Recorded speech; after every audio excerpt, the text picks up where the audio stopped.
Good. Hi, Alison. Hello, everybody. Good afternoon. Welcome to the Rosing Coding Challenge 2020.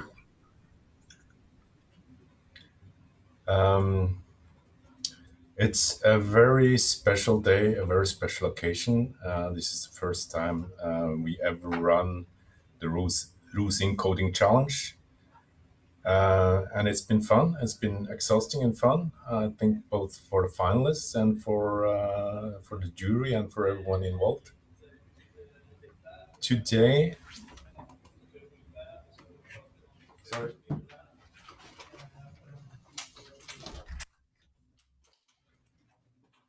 we will go through quite a lot of things. I think we have set aside 3 hours. I think we'll be finished in maybe 2.5 hours. We have a lot to cover. You have done a lot of work, finalists, and there is a lot of results that we want to show to you and share with the world.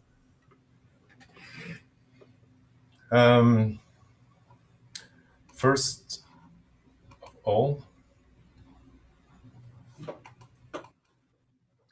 the challenge.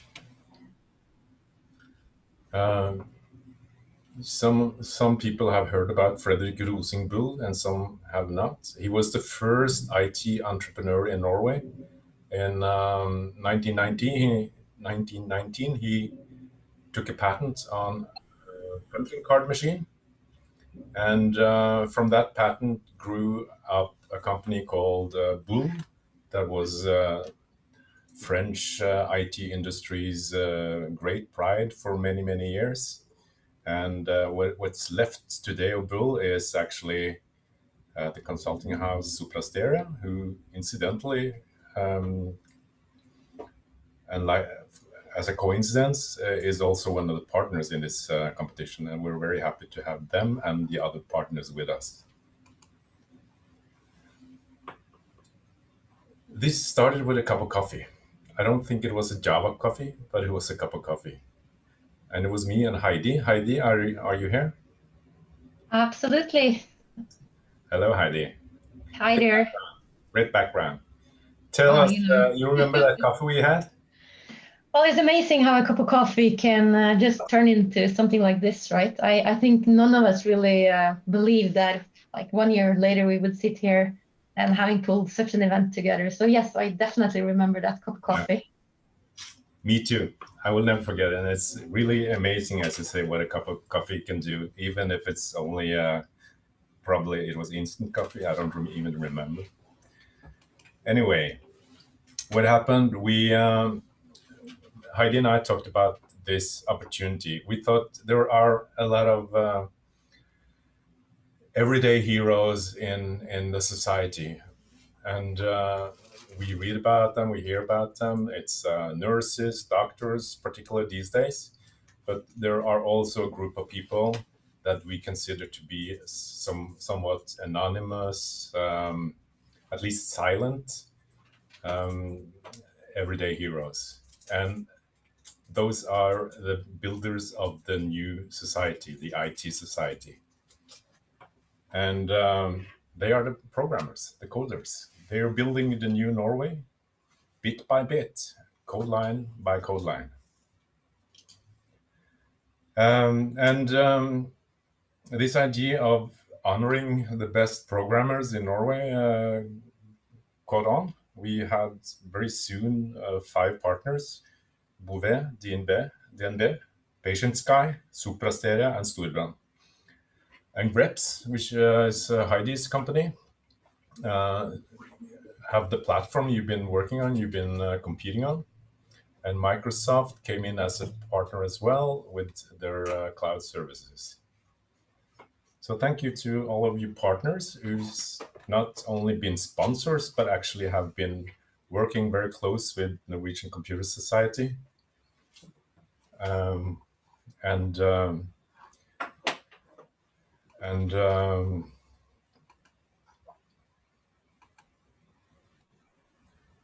I was reminded to share my PPT, and here it is. So they've been working very close and doing a lot of the work involved in actually arranging this big event.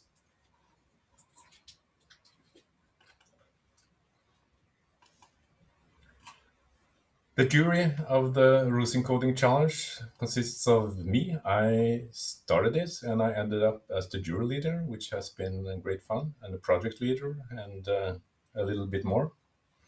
And it's Live from Storebrand, Stian from Sopra Steria, Alf from DNB, Jesper from PatienSky, Simon from Bouvet, and then there's a more free-writing guy, Tor Henning Toto Hetland, one of the great Java personalities in Norway.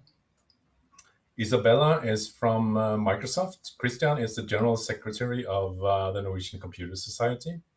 And Daria works in Experis Cyber. She's also sort of, what should I say, not connected to any sponsor.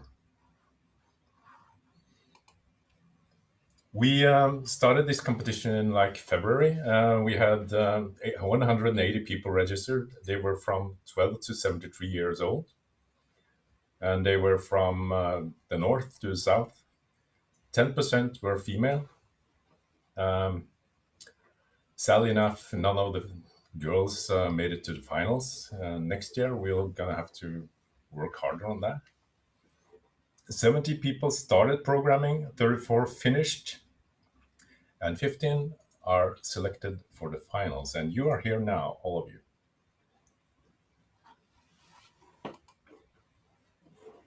And here you are, the finalists. And I'd like to introduce each of you. And I'll start with Lars. Lars, where are you? Which Lars? Lars Nedberg, sorry. That's me. That's you, Lars? Yeah, I can see that. Lars, you work in Define Consulting. Yep. And you start your day at 7 o'clock. That's pretty early. And I understand that you have been working for quite a while with programming. Can you tell us just in one sentence what your workday looks like? Yeah, it's pretty much just developing and not that much meetings. What do you expect from this competition? Are you gonna win? I'm not that happy with the first round, so we'll see. We'll see. Thank you, Lars. Torbjørn, are you here too? Torbjørn Knutsen. Yes, hello. Hi, Torbjørn. Hi. So, how has this competition been for you? It's been fun and interesting. Yeah? Yeah. Tell us very briefly about what you do in your workday. Right now I'm working with the DevOps, so it's a bit mixture of programming and maintenance and setting up stuff. Yeah. Yeah, so a bit of everything actually. Okay. Yeah. You're gonna win this competition? I'm not so sure. I didn't do that well in the first round either, I feel, so we'll see. We'll see. Halvor, are you here? I'm here. Yeah. Halvor, you're 21. Yeah, You're I'm one in the competition, at least of the finalists. There was a 12-year-old young person, but never came to the finals. So that's quite fabulous, actually. Tell us about yourself. Yeah, so I'm a student at NTNU. I'm on my third year of a bachelor's degree in computer engineering. Yeah, so I've started a company before. I've started another company now. So we are working on like product development and trying to get good at product development. I'm gonna move to London in June, hopefully, and start working for Palantir Technologies. Yeah, yeah. That sounds impressive. So that's me. I don't know. Yeah, and I'm training for an Ironman, and yeah, I don't know. I kind of and that picture is me during a hackathon. So I don't know. I guess you're training for Ironman. Yeah, you know, like running, like swimming 4 kilometers, and then cycling 180 kilometers, and then that's running a marathon. So yeah. So you should have the stamina to finish this competition at least. Yeah, I hope so. Yeah. Thank you, Halvor. Maciej. Yes, hello. Yes. You are a senior software engineer. Tell us about your professional life. So currently I'm working for Nagravision. We develop a platform for distributing video content. It's mainly written in Java, so I have a lot of experience with Java. And you're cycling and photography on the side? In the free time, I like to cycle. There are many nice places around Norway to cycle, so I enjoy the landscape on my bike. Where are you from? I'm from Poland. Okay. Great, thank you, Maciej, and good luck with the competition. GrepS. Thank you. Yes, hi. The professor, associate professor, are you here? Yes. Yes. Say yes once again so you show up. Yes. Yeah. Do you hear me? Yep. I hear you. You live in Ålesund?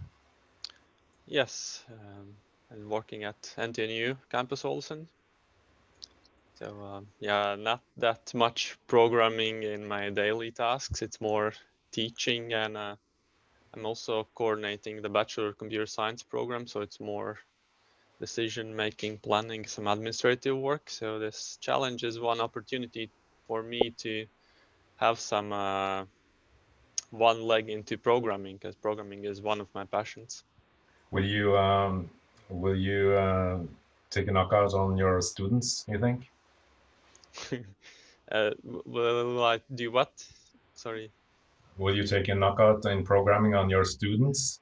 Yeah, I hope that my students get better than me, because that's the whole point of education. Every next generation should be better than the previous one. Fantastic. Thank you. Petter, where are you? Hello. Just had to unmute. Hi, Petter. Hello. You work at one of the partners, Sopra Steria? Yes, I do. I've been working there for 10 years now, and programming Java for the last 5 or 6 years. And before that, I was a .NET specialist. But I've been working since 2003 with programming. How do you think you're gonna do it in this competition? Are you will you win? Well, that's the goal, of course. But I'm already happy with my position. It's going to be very interesting to see the results and how everyone has done in the tasks. Yeah, there was some difficult and some not so difficult, but still I had to create good quality. I think you all did that actually. I'll come back to how you actually did as a group. Frank, are you there from Sandnes? Yes, I'm here. Hello. Hello. You're the oldest of the remaining finalists?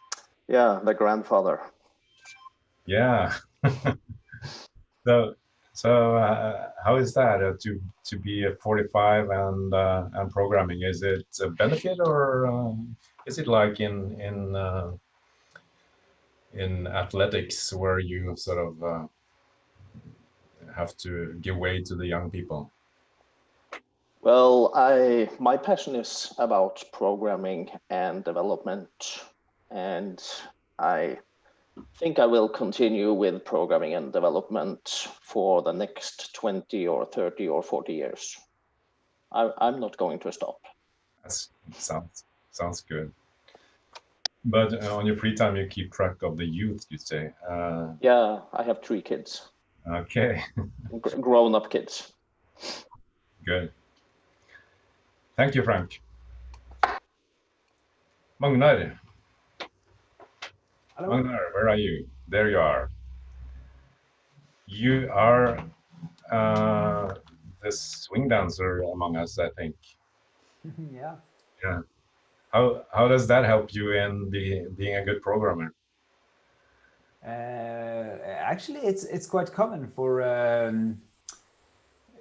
people who are into engineering to be swing dancers. So I'm not sure how, but I think it's really really helpful. It's structured, and you practice and you learn stuff, and it keeps your brain sharp, I think.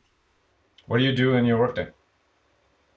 I'm mainly developing, so I write mainly C++ and PHP. So it was fun to try some Java, which I haven't really done since university. But it was enjoyable to do it again and learn some of the new things that have come since then. Thank you, Magnar. And we're moving on to Andreas. Yeah. So you live on Askøy? That's correct. Outside Bergen, that's right? Yeah. Yeah. So tell us about yourself. Yeah, I'm a master's student in Bergen in software development. Full-time student, and also work in a student program in Østbanken. And yeah, that's about it. You're also in the, not maybe in the Ironman League, but you're training for... Yeah, I'm training for just a regular marathon. Yeah, okay. Thank you. Didrik, the tax man, where are you? Hi. Can you hear me? I can hear you, and Good. You have to speak louder for me to see you as well. Yeah. So who are you, Didrik? What you say? Who are you? I'm Didrik. I work at Skatteetaten, and I've been doing so for a year and a half. What does the workday look like for you? It's all kinds of problem solving, looking at pull requests, architecture, sometimes some coding. Great, thank you. You're 30 and you live in Oslo. Correct. Andreas from Moss. Hello. Hello, Andreas. Yeah, you live in Moss. You're a student? Yes, I am. Currently finishing my bachelor's degree at Høgskolen for Ciara. And you've been programming since you were 12 and now you're 22? Yes, correct. Yeah, that's great. What's your expectation for the competition? What? What's your expectations from this competition? Well, I hope to kind of measure myself against other programmers other than the ones at school, as well as trying to solve more real life problems than that is usually get at school. That's good. That was one part of the ambitions we had, was to create real life problems to be solved. Lars, are you here? Hello, Paul. Hi, Lars. How are you today? I'm great. Thank you. You work in Cantega? Yes, I do. I have been for a couple of years, and at the moment I'm actually also hired out to the tax administration. Ah, so you're a taxman too? I am at the moment, yeah. Yeah. So what does your workday look like? Well, at the moment it's a lot of coding. Now these days I get a lot of time to just sit and work by myself since we're all at home. but usually I try to, at least parts of the day, try to work together with the other developers and designers, and I find that helps thinking and coming up with better solutions. Good, thank you, Lars. Evjenth. Yes, hi. Hi. You've grown more beard since you took that picture. Yes, no, I don't see it. Is it a Corona beard? Hmm? Is it Corona beard? Partially, it started before the outbreak. Good to see you. Where do you work, and what do you do at work? As you see, I work for Sopra Steria, and well, I just programming new stuff. That's good. That's what we're here for, programming. Yep. Thank you, Ayush. Hello. Hi, Ayush. You live in Bergen? Yes, I am in Bergen. Where are you from? I'm from India. From India? Okay. Yeah. Tell us about yourself. So I'm working for DNB with Tata Consultancy Services, and as a consultant for DNB now. I have done bachelor in engineering, computer science engineering, and I think my day is mostly programming, coordination between teams, coordination for task, discussion related to architecture, etc. Yeah. Thank you. Audun, are you here? Hi. Hi. How are you today? Very good. It's going to be exciting to see how all this turns out. What's your expectations from the competition? I don't know. I'm going to echo all the other guys who's said that, it's going to be interesting to see, but I'm not going to make any bold statements about how I'm going to win it all just yet. That's probably a wise decision. You work in Beck Consulting, and you're a civil engineer from NTNU. Right. And you're 27 and you live in Oslo, right? Yep. Yeah. Thank you. That is all the finalists, and I am really amazed of seeing what you guys can do. The only thing I'm sad is to say guys in the sense that it's only boys and men. It should have been some women here. So next year it's your job to make sure that we get some of the great programming girls with us. This is something of what you said in the quiz. I don't know who said what. I just picked some highlights from here, and I like this. Helps me get some adrenaline in the veins. That's a good one. Kind of scared of being in the final of one of the best Java developers in Norway as a student. Not sure who said that, but probably one of the students. Yeah, so very good feedback. For å være ærlig synes jeg det har vært ganske langtekkelig. I like that one too. That was honest, and yes, it has taken some time. We've been working on this for several months, and there's been long breaks in between. And it's a competition. It's an event in the making. So I'm really glad you're so patient. The Rusing Coding Challenge is open for anyone with a permanent Norwegian address. That includes, as you have noticed, that we have some people that work with the partners, and it's all trust-based. If a contestant works for a partner, we expect them to reveal if they have any beneficial inside information.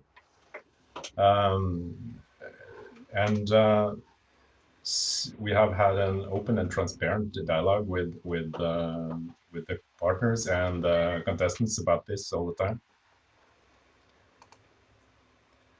Let's just before we start revealing the results, let's see how the scoring works. And there's only only one man that can explain that, because it's a lot of algorithms in there. Gunnar, are you there? Yes. Hello, Paul. Hi. Can you hear me? Okay. Yeah. So let me talk a little bit about the weighing in the process, and then add some personal comments at the end here. So in today's event, the results from the hard skills will come into a leaderboard, one task at a time. When all the 5 tasks have been addressed, we will conclude the hard skills part of the challenge, and by the decision of the jury, the hard skills will comprise 90% of the final score.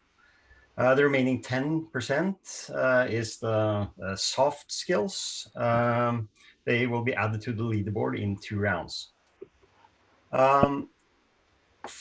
First, we'll add the results from the open questions, which the finalists have already been have solved, and then we will ask them solve a new set of questions in an hour or so today.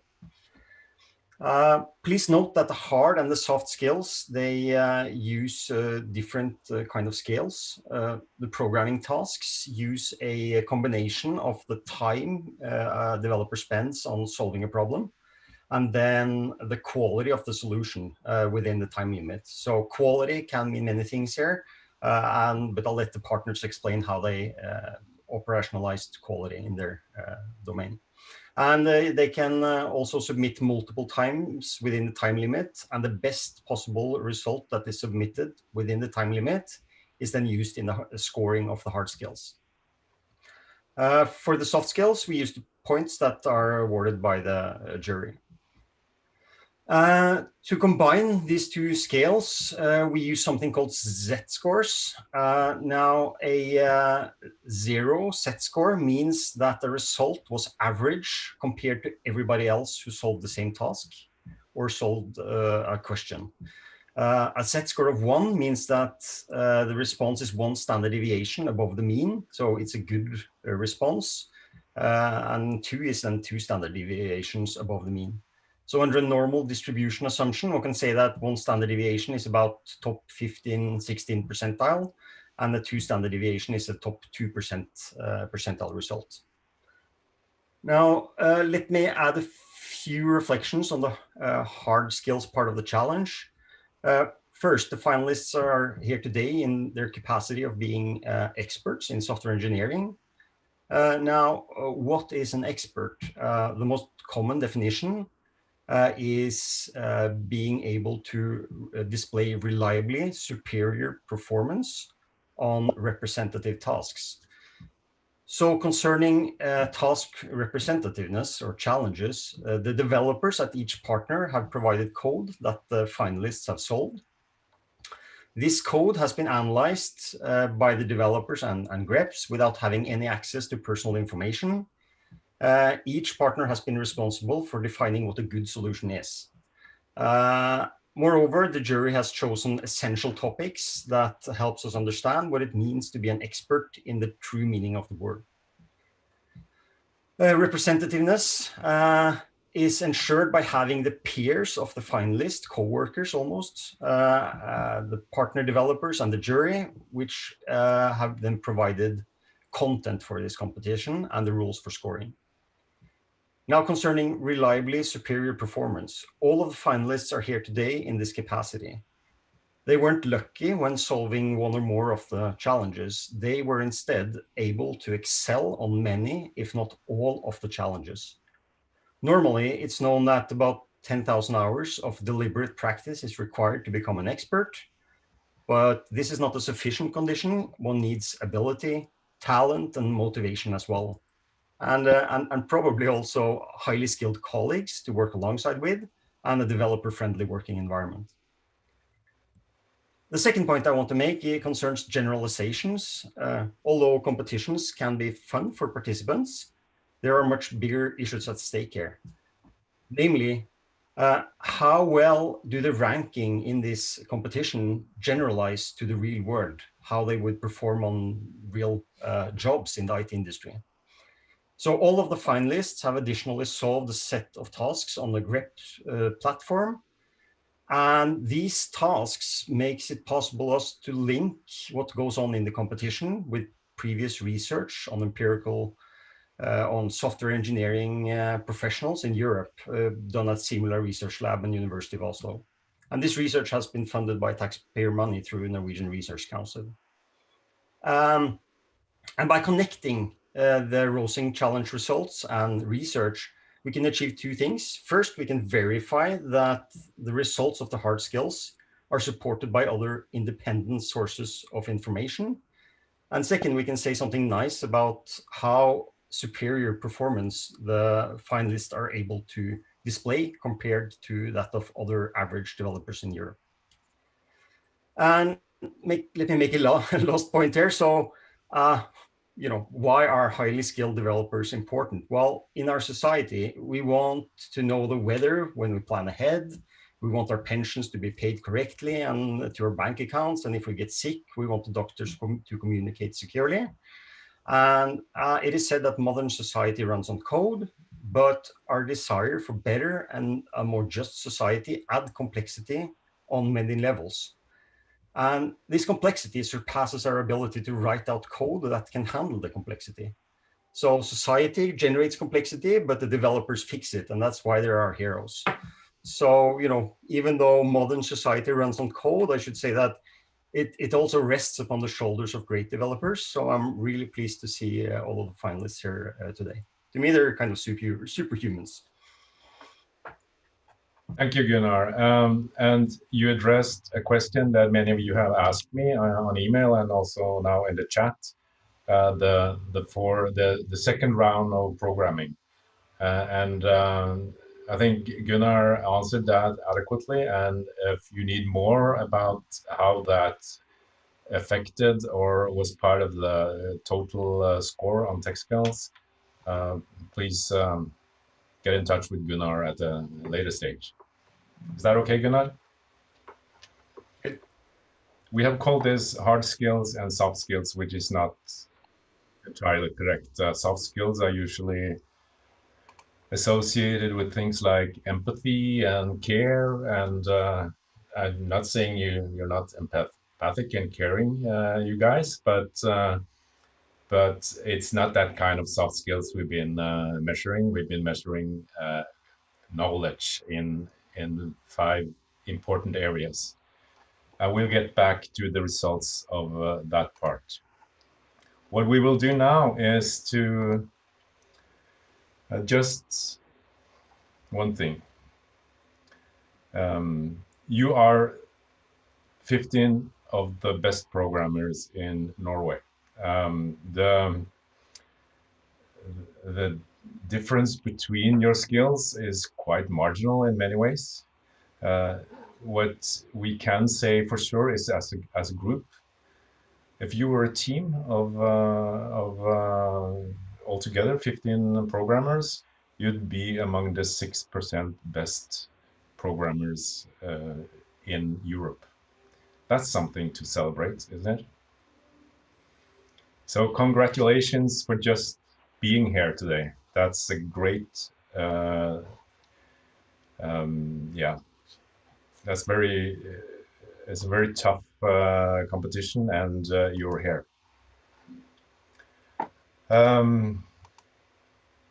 What we're going to do now is we had 5 challenges from 5 partners with code they have supplied that you worked on, with challenges they made for you. And we're going to give out sort of 8 prizes today. 1 for each winner of each individual challenge. And 3, 1 first, second, and third place overall. And that overall prize includes your tech skills and your competence levels in the quiz, how you did in the quiz. And as Gunnar said, it's 90-10 in terms of weighting. We'll start with Bouvet, and Hans Christian Haugen was the one responsible for creating that task. Hans Christian, are you here? I am here. Great. You can hear me, yeah. Okay. Can you tell us about the task and maybe say something about this graph? Yeah, I haven't really prepared too much about the graph, but I can say something about the task. Yeah, I'll say something about the task. Yeah. Anyway, my name is Hans Christian Haugen, and I work as a system developer at Bouvet, and I was asked to participate in this to create the task. And we didn't really manage to pick a task from one of our projects, but what we did, we ended up creating a task in a well-known domain that would be quick and easy for you to grasp. So we created a Spring REST API relying on the EAR weather service. And we provided skeleton implementations of methods in the Spring controller and the domain classes. And we created three tasks. The first one was quite simple, I think. That was all about implementing a controller or finishing the controller methods and the domain class. And this was to verify that you were able to produce some REST output. The second task then we were building further on the concept from the first task and challenge you to create an algorithm to fulfill the requirements. In the third task, we gave some requirements and a hint that parallel processing would give extra scoring points in addition to solve the task correctly. So when looking back, I see that it would be nice to give more guidelines, especially by defining constructor signatures in the skeleton domain classes. This would make it easier both for you and me. I really had to twist my head to refactor the scoring tests to make them all run. And finally, I want to thank everyone that gave our task a try. Thank you, Hans Christian. As we can see here, there are some, it looks like there was no one higher than like a little more than 50% of completing the task, and there are 2 or 3 people here. So we are ready to pick the winner, the one that delivered the best solution to this individual task. The first winner in Rosin Coding Challenge 2020 will be announced by Simon Sommerfeld, jury member from Bouvet. Simon, are you there? Yeah, hi Paul. Hi everybody. Congratulations on reaching this far. Yeah, it's my pleasure to announce the winner of our contribution to this competition, and the winner is Didrik, Jonassen. Hey. Didrik, where are you? Yay. Yay, Didrik. Hey. What do you think of this this task then, Didrik? Oh, it's been a long time. I think the last task was hard, and I'm not sure if you can do it based on the description, but the other ones were good. Right. Okay, that's a good feedback to Hans Christian. At least in the time limit. Yeah. Okay. Okay, congratulations then. Thanks. So thank you, Simon, and congratulations to Didrik. And you understand now that this is the individual challenge for Bouvet, and we'll go through all 5 partners here. But between each and every one of them, we get a leaderboard, because for each challenge, we get a new leaderboard. And obviously this one, there is Didrik on the top. But it's also interesting to see that two that follows are Gits and Petter Teigen. They are pretty close, 177, 176, 175. And again, if you want to know the meaning of these numbers, we need to revoke Mr. Bergersen again. But it's based on very thorough work. Gunnar has been working day and night to actually calculate these scores. So again, congratulations, Didrik. And this is the leaderboard, the tree in the top. We'll see how it changes. We move over to DNB. And Jerzy Nowacki from DNB, can you tell us about... Hello? Sorry? Yeah, okay. I'm just checking a microphone, sorry. Yes, of course. So I will tell something that is not really new, but writing good software is hard. And also software engineers over years, we learned that almost everything can be fixed by restarting. And so we do restart to have a resilience. We restart processes, we restart services, we restart virtual machines, or in extreme cases, we restart data centers. Well, that's not sustainable anymore, and we really have to think about quality. Happily, over time, the average application got to different layers of safety nets, like monitorings, anomaly detectors, and mainly tests.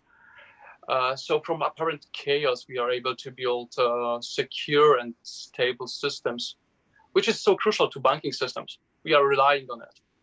And that's why our task focus on quality and testing. By presenting a fictional, slightly cyberpunk style software, we tried to show that even in the simplest case, like the simplest basic business logic, when coded, can be full of surprises. Those surprises are hunting developers from very beginning of the software engineering, essentially. Everyone heard about race conditions, overflows, and lack of input sanitizations. Not everyone could actually find them. So my congratulations to everyone that actually managed. Thank you. Thank you, Jerzy.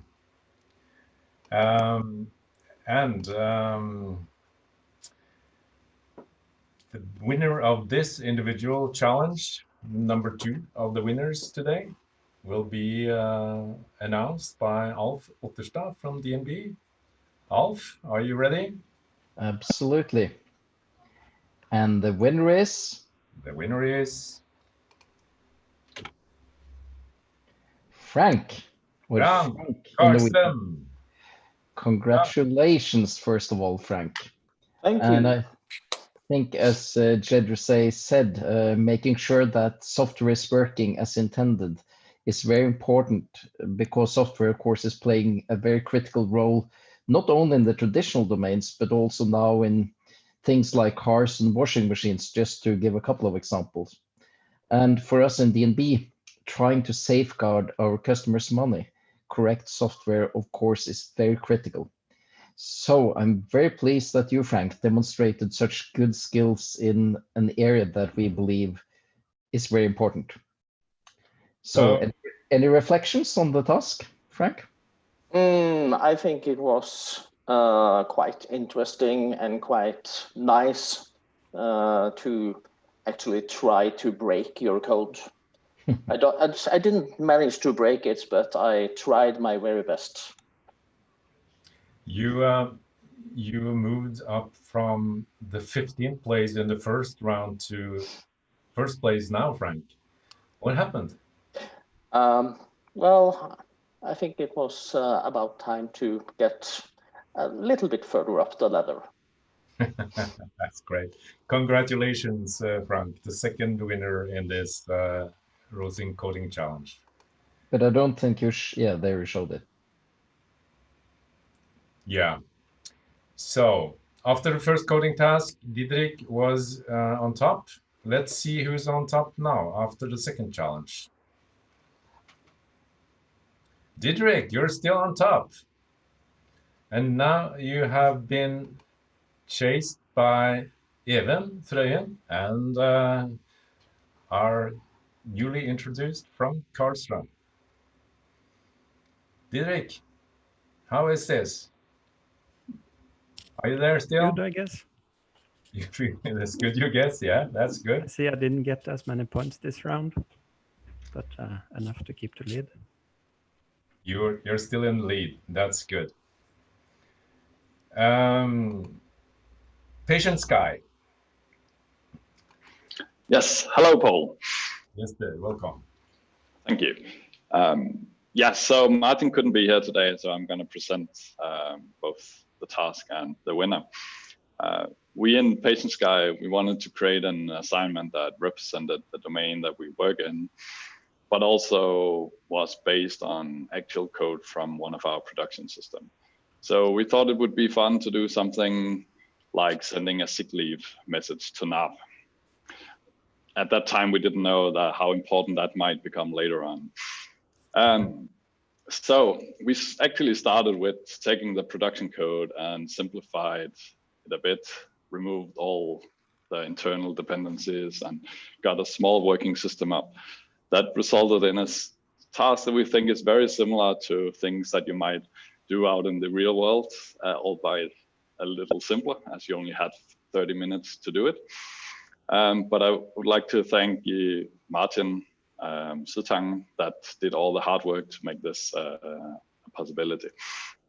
The code used two design patterns that might not be something that everyone is familiar with, but we thought it would be a good assignment with, you could say, a fairly large code base with some familiarity that I think many programmers will feel this is something they've tried before. They've been in this situation that they have to understand what they're looking at and then find out how to actually do changes and fix it.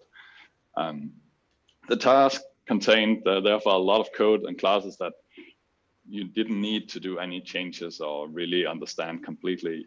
They were there to mask what the real problem really was. So the challenge was, the first part was to find a small bug and fix that. And the next part was to try and change the business logic a bit. So we introduced an unpaid sick leave for man flu. I thought that that might be a little fun turn. As we see on the graph, everyone kind of got to the first part, and most people also got the second part, but very few people got the third and last part that was actually introducing a new flow, or you could say logic in this flow. I think that might be because of the unfamiliarity, but with the patterns and so on, maybe we were a little hard on the time and should have offered a bit more time, but a couple of people got everything completed and got it in with good time, and especially the winner did a very good job. Thank you, Jesper, and we'll soon know who the winner is, and you'll also announce the winner, Jesper. Are you ready to do that now? Yes, I think we are ready for that. So are we the all winner? The winner? Yes, go on. Yes, the winner of the PatienSky task is Torbjørn Knutsen. Yay! Well done. Torbjørn, show up, say something. Hello.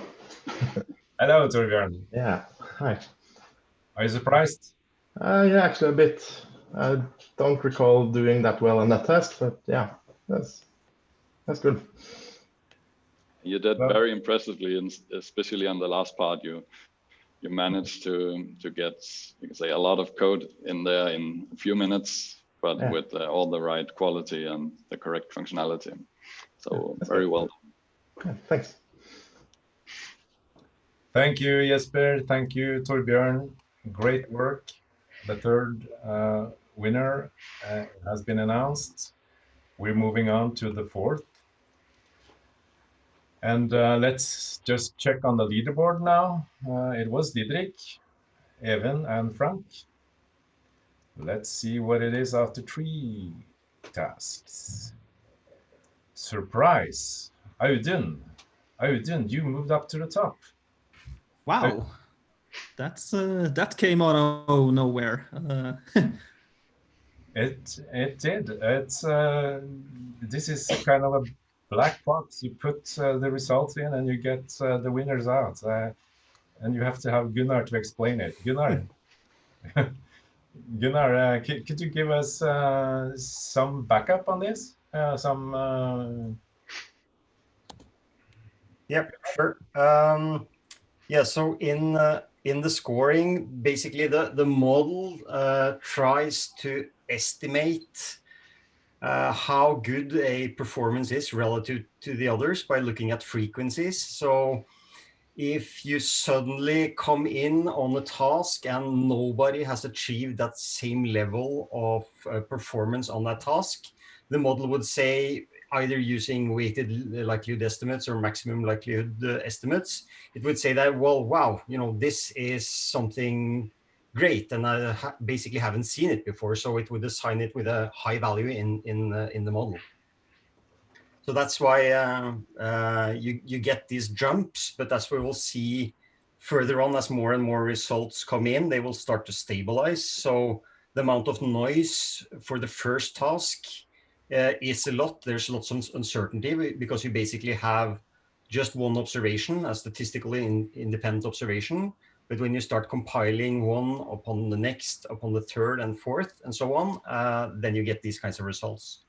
Also, I should mention that for many of these tasks, there were also people who never came to the final who actually performed well on many of the tasks.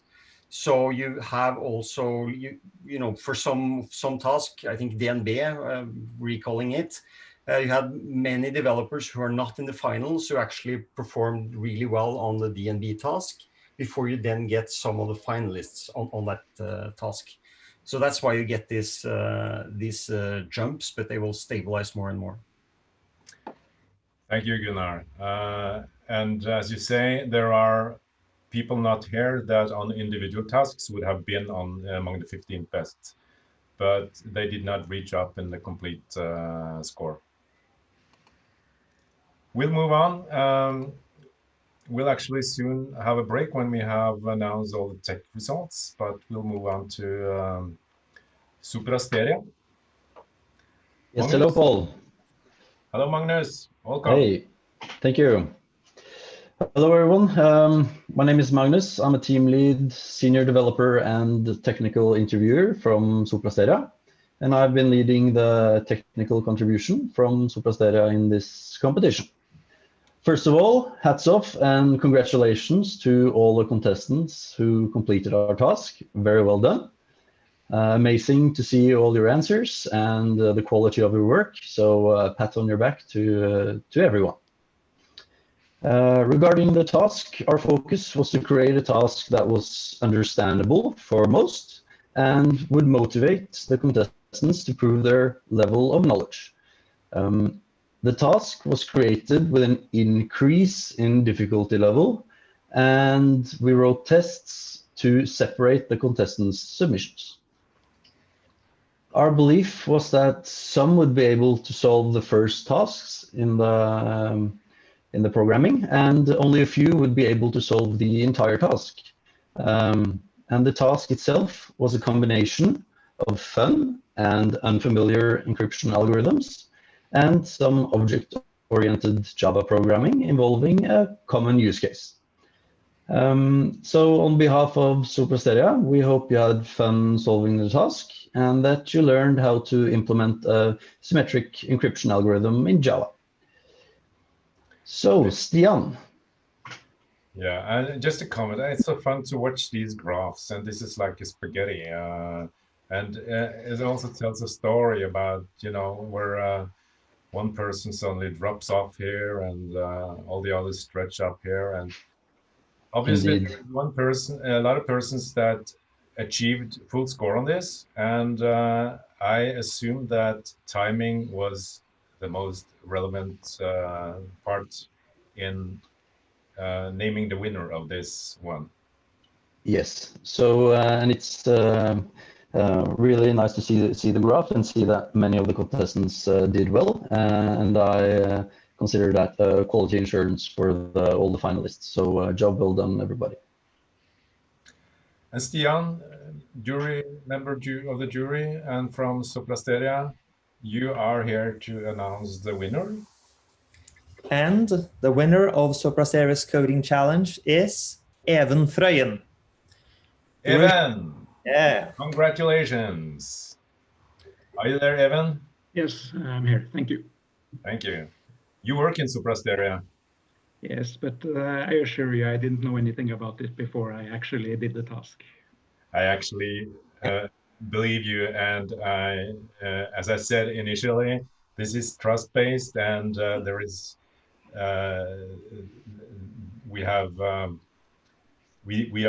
very sure that Sopra Steria has made sure that this there are tight walls between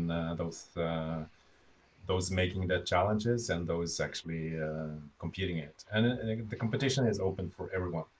So Evjenth, yes, Stian? Yes, as Paul said, we made really sure that the challenge in no way favored participants from our own company, but we have, lots of people trying, like the other partners as well, and some might win their own challenge. Thank you. And we're getting close to the final one, and we're going to see who's on the leaderboard after the fourth challenge. And here we go. Evjenth, you made it to the top. Petter, number two, Frank is on the third place. So congratulations, Evjenth. You're the fourth winner, and now you're on top of the leaderboard. And we're getting closer to the end of the tech skills. Just before we move on to that, there will be a break soon. And also, I would like to say hello to all the people following us on YouTube. There's more than 100 now. How many are there, guys? More than 100? Yeah. So, very good. I hope you're having a good time following this competition, the finale on YouTube as well. So, let's move on to the final challenge. That came from Storebrand, and here is Christopher Milligan. Hello everyone, my name's Christopher Milligan. I'm a senior backend developer with Storebrand. First of all, on behalf of Storebrand, I would like to thank everyone that has participated in the Rose in Coding Challenge, partners, supporters and contestants. Congratulations to all you finalists. Your efforts during this competition deserve a lot of respect. Coding is a challenge by itself. Add the extra pressure from time and code review where you will be scrutinized. It takes a lot of skill to do what you've done, so well done to all of you. Over to our challenge. We wanted to make a challenge that in itself was somewhat easy. We wanted to make something that was fairly detached from libraries and dependencies, pretty much a pure Java challenge. Whilst the challenge was of the easy kind, this also opens up for a plethora of solutions. Even though the problem appears to be simple, it's still important to always come up with the best and most effective solution to the problem. A solution that's effective, maintainable, and understandable. We were looking for a solution that incorporated these aspects using Java streams as efficiently as possible. And just to summarize the task that we made really quick, the initial task was to implement a list sorter, really. This moved on to where you had to repair a logical error in an arithmetic calculation. And we finished it off by asking you to re-implement the mentioned method in a cleaner and more efficient way. And I'll leave it over to Liva to declare the winner from Storebrand. So Liva Lair. Yes, my name is Liva. I'm head of leadership and learning at Storebrand. So I like to say that I'm appreciator of great code, though I don't write it myself. On behalf of Storebrand, it's my pleasure to announce the winner of Storebrand's assignment. And the winner is Lars Lønne. Congratulations. Thank you. Congratulations, Lars.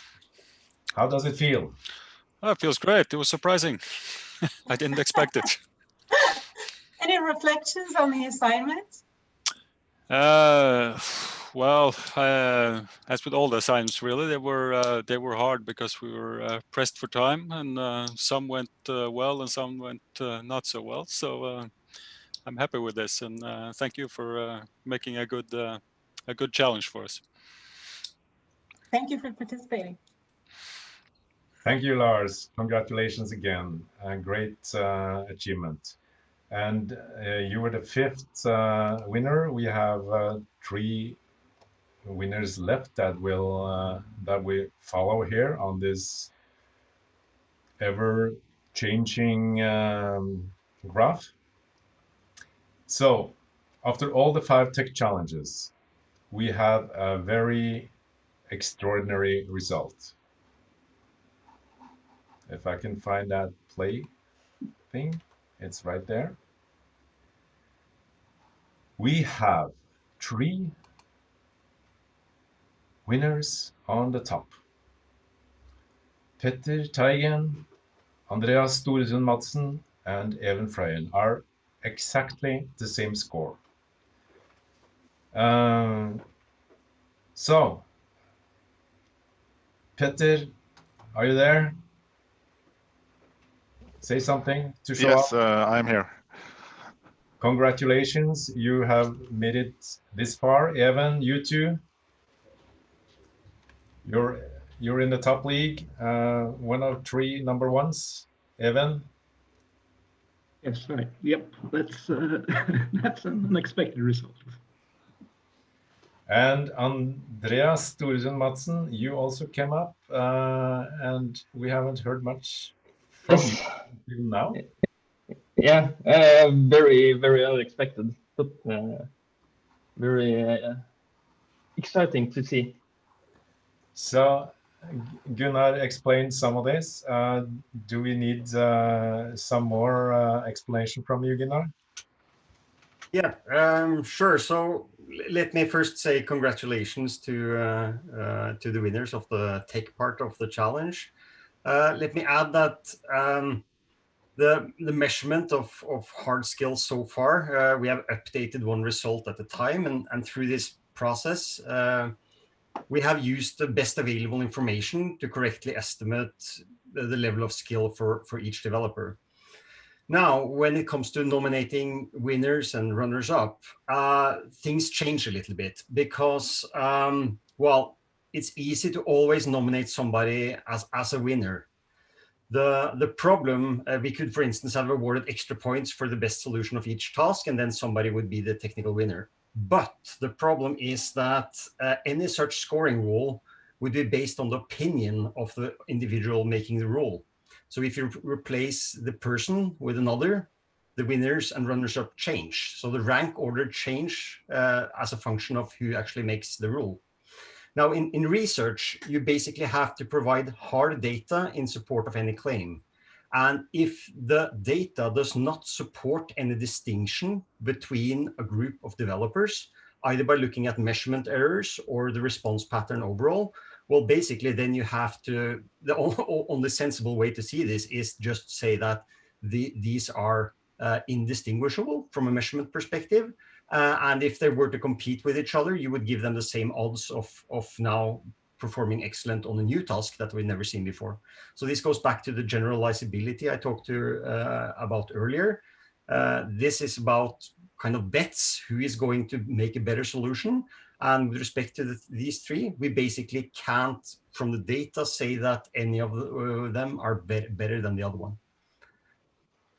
So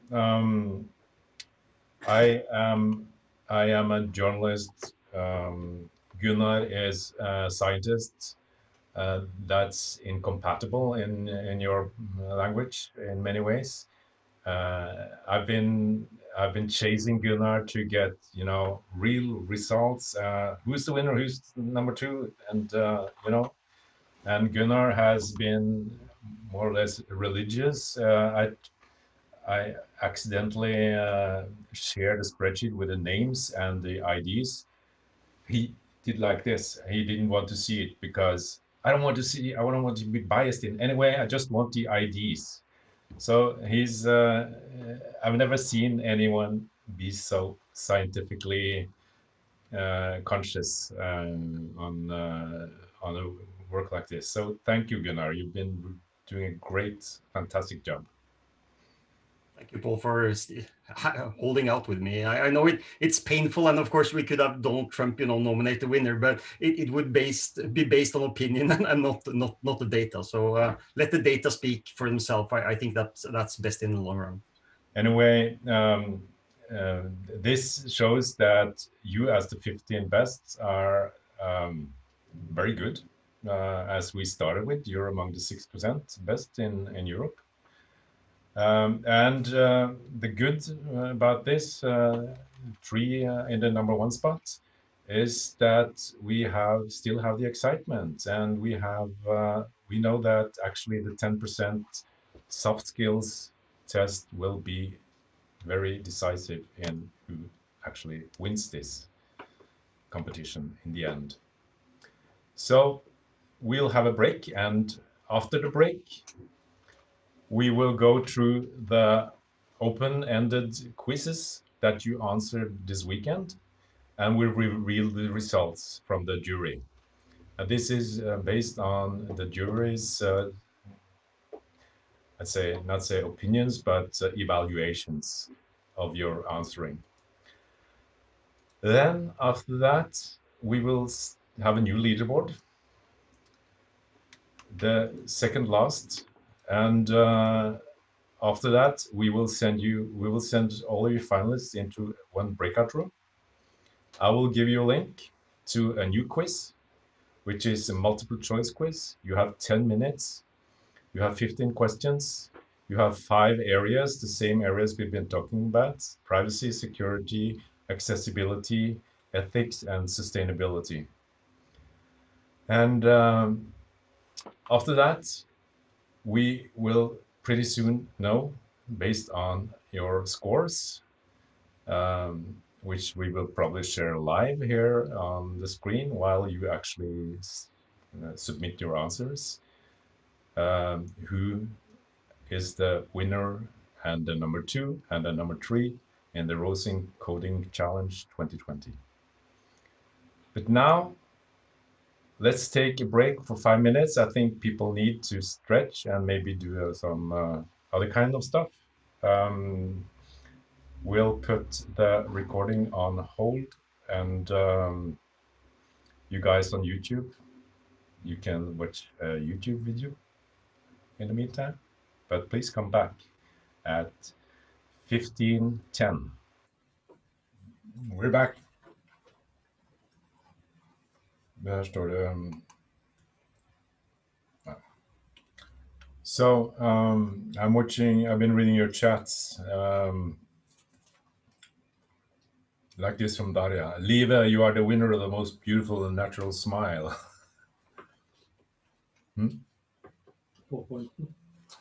Yeah, I can that. Oh, great. So the break is over.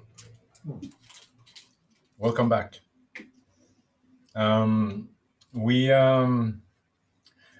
Det är för de hon ler. Härlig. Wonderful. But it has been said that tech skills is not enough today. You have to be a lot more than a great coder to be successful in today's work life. You need some other skills, and as a coach, I would say that you need a lot of social skills. But again, that's not what we're measuring here. We've been measuring your competence in 5 very important areas that you all have to know very well to be successful in this area. Because coders need more, right, Simon? Are you there, Simon? Yeah, yeah. Coders need more, right? Why? Well, I think everybody agrees that with digitization, the market is moving towards a situation where programmers are more embedded in the business as a whole. You also have the trend with DevOps, where more and more responsibility is shifted towards the techies. At the same time, as you mentioned, Gunnar, we are in a digital world, in an age where the citizens' lives are increasingly affected by the IT systems in good and bad ways. And therefore, we need programmers who can think holistically about their work, and not just in terms of coding, but that there's actually, it affects people. And sometimes then it's only you who can ask the questions, is this right? Am I doing the right thing? And then it could be good. Then we need some kind of knowledge to assess that. And if not experts, programmers may need more skills, or at least the vocabulary, and know the significance of privacy, security, accessibility, ethics, and sustainability. And that's why we included this. And I think it's a good thing. Otherwise, we'd have 3 winners. It wouldn't be so exciting, would it? You're so right, Simon. So you will follow me through this, Simon. And what we did, we sent you a questionnaire before the weekend, bothering you again with even more challenges. There was 5 open-ended questions, and they were in 5 areas.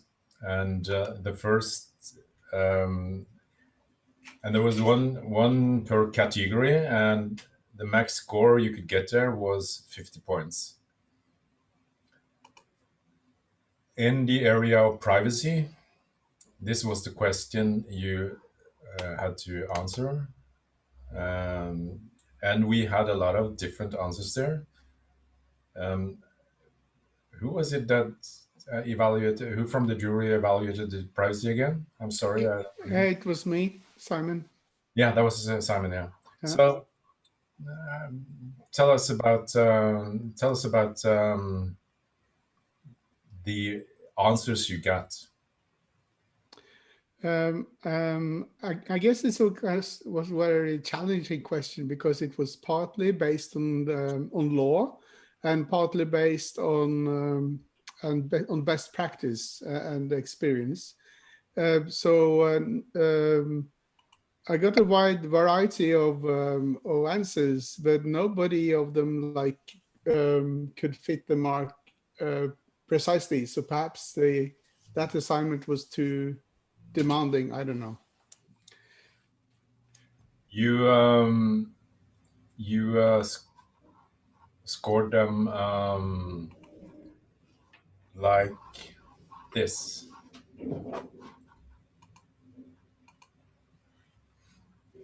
The best answers, you gave 6 out of 10, and you gave a 6er to Lars, Lønne, and Geerts Strasdins. Mm. So Lars and Geerts, you're here. We're here. Yep. Congratulations to the 2 of you. You delivered the best answer to this big question. So yes, thank you. Thanks a lot. Thank you. The next question was within security, and I'm even challenged to understand the question. So excellent that we got very good answers here. Who from the jury did that again? I did those. Yes, better. So how was the replies? So there was many very good answers. There were many that addressed the technical security issues in this question itself. Some of you also saw there were some organizational issues that could be addressed. And the highest marked, of course, had both, you could say, technical issues found. They had organizational issues and how to address those. And even some of them considered different business or economical factors into the answer as well. So I think we saw some very good answers in general. So let's take a look at the answers or the winner. You gave 3 10s. That's good. That's really good. And it was Frank. Frank, are you here? Come on, say something, show up. Yes, I'm here. You're here, that's great. Magnar? Yeah, I actually implemented this a few years back, so that was good that, that I could answer this quite well. Ah, yeah. And Ayush? Yes, I'm here. Yeah, you know a lot about security, Ayush. Yeah, I guess so. So congratulations to the 3 of you. You scored best on this challenge. And we move on to the next one, accessibility.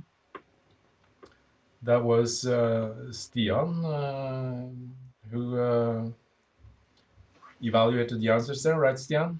Yes, that together with Glenn Husum. He is an accessibility expert at Sopra Steria. So what do you mean by accessibility? By accessibility is that you can, for the first, it's accessibility on web pages are actually required by law, and that's everyone can use the web page. It's adapted if you have, you know, poor color vision, you're blind, a problem with hearing, and other issues. Yeah. So were you impressed with the answers? Absolutely. Let's see how impressed you were. You gave 1 tenner, and that was GrepS again. GrepS. Okay, yeah, that's a bit unexpected, but I'm glad. Congratulations. So, ethics. That was Alf.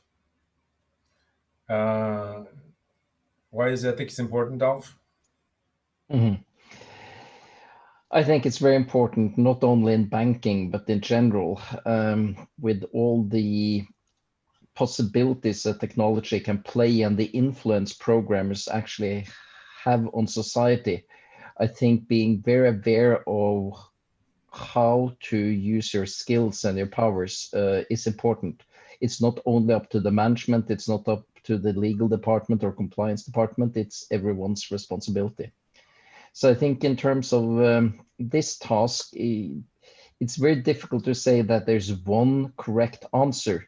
So what I was looking for when scoring this was how reflective or how people were reflecting about the situation, and that the suggested measures actually had some chance of succeeding and having broad applicability. So I think there were a lot of good answers, and I think I scored 2 people with the highest score. Let's see who they were. Evjenth and GrepS again. Congratulations, yes. Evjenth and GrepS. Am I saying your name right, GrepS? Yes. Thank you. Okay, so, and Evjenth, you're here too? There you are, yeah. So many faces here on the screen now. Congratulations to the 2 of you. You were scored with an 8 out of 10, both of you. Sustainability. Yeah, that was from Storebrand. Our driving force is a future to look forward to, and that's just it. That if we can have the funds and the resources to have a future to go into pension in or do things we like, but it also has to be a world where we can do that, and that's important for us. And also this question was trying to ascertain what the different developers knew about this in relation to what impact a developer can have on sustainability. Yes, and so there was a big difference in this question in terms of, one thing is that maybe it's not something I would feel every day that I have an impact on. But then the question was, okay, what could it be? And we saw that there were very big differences in the knowledge of this. So I think maybe something we can learn is that sustainability is something we can work more on talking about in relation to what developers can do. But some of the best answers, of course, had included the fact that, you know, okay, what storage solutions do you choose in terms of energy consumption? What type of code can you choose so that you don't, either because it's more sustainable code in the sense that you don't have to change things all the time, but also in terms of how many times it asks or requests something. And then, of course, we can get down to privacy and, of course, accessibility. So we had many who did well, though, I have to say. You gave, I think, 3 tenors. Yes. And the 3 tenors were Torbjørn, Magnar, and again, the fabulous GrepS. Congratulations to the 3 of you. Thank you. And GrepS, we are heading for the overall score, and you've been mentioned a lot of times here now. So this open quiz overall score is this second last score we're using to calculate the winners of the Rosen Coding Challenge. And surprise, GrepS, you're on the top. So tell us, why are you so good at these soft skills, GrepS? Well, I guess that many of these things I have to teach to my students, so I had to learn them myself as well. So yeah, I'm glad I have learned something. And Magnar, you're on second place here. Yes. So it's very fun to be. So, yeah. Is this important to you? Yeah, well, of course, yeah. But actually, I've learned really a lot about this doing this quiz. Okay. Because of course I've used security and privacy and stuff like that when coding, but I haven't really thought about these 5 areas of soft skills as something that I need to focus on as well as much. So it was good to research and learn about it. And actually, Ayush is a tie with Magnar here. Ayush, you're in second place with Magnar, and congratulations. How does it feel? It feels good, at least to be on. Yeah, it feels really good to be on the top. Yeah. Did you have to learn about know a lot about Norwegian law and special things in Norway? Yeah, I have been working here for 3+ years now, so I knew quite a bit about the GDPR stuff and those kind of things. And the 5 areas that we included, I think we do keep it in mind, most of them. But yeah, the way they were presented, like the neural network question, those. So we had to do some research there, and yeah, on the sustainability part as well. So yeah, I think that was good to have it as a whole, as Magnar mentioned, that we having all those areas as a whole in single perspective. That was good. Yeah. Thank you, and congratulations again. So, after all coding tasks, we had these 3 guys on top. So this quiz has changed somewhat. Do we want to know? Do we? Yes.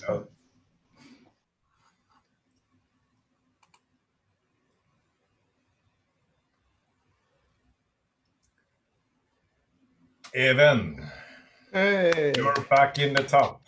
Woo. Congratulations.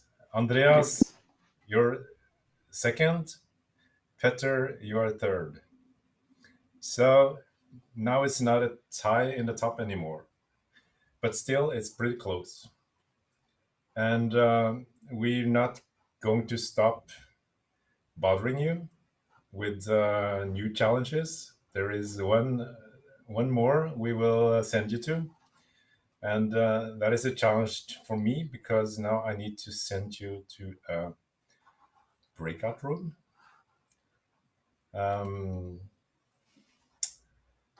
And in the breakout room, you will get a link to a new quiz.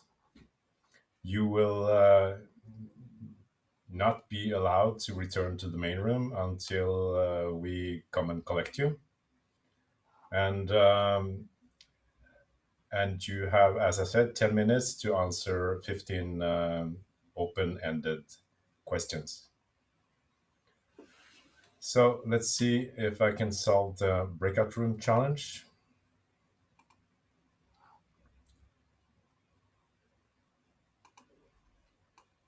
Are you guys ready? Any questions before you go? Not so. This is exciting. I mean, this is actually decisive how you do it in this final quiz. And you can get up to 150 points. Each of the 15 questions are either right or wrong. Some of them are multiple choice, where 2 or more answers are correct. We will not give you any hints. They're pretty tough, I think. And as I said, this will probably be decisive. I'll now open the room, and I think I haven't used this before, but I think you'll suddenly find yourself in a room with all the other finalists, and everyone else will remain here. And while I'll actually follow on into the breakout room, not to stay there, but I'll drop in and then I'll disappear as well. So Daria has volunteered to be my stand-in, right, Daria?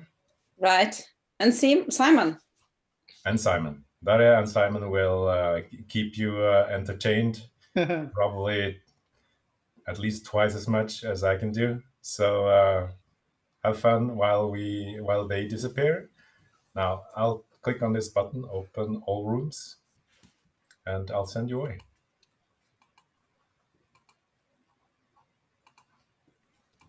Yeah.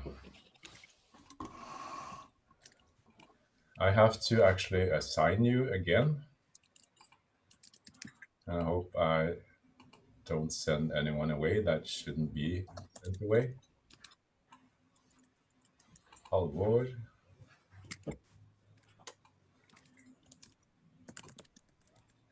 Lars, Maciej, Magnar, Petter,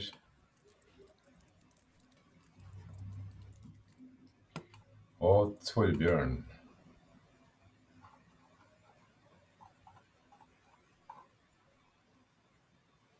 One, two, three, 4, 5, 6, 7. I just have to be sure here. 5, 8, 9,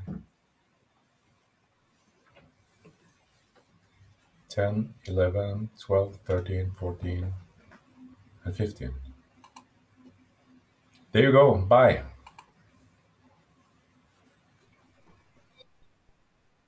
All right. Wow. It worked. I think they disappeared. Magic. Hope they come back again. Good. So Daria and Simon, I'll actually leave this to you, and I'll join them in the room so they can get the link. And I'll leave the word to you. Good luck with the competition. Good luck. Yeah, thank you. I'll bring that on. I'll See you soon. to join that room as well. Yes. As a jury member, I feel all the finalists have done like absolutely amazing piece of work. How much effort they have put into it.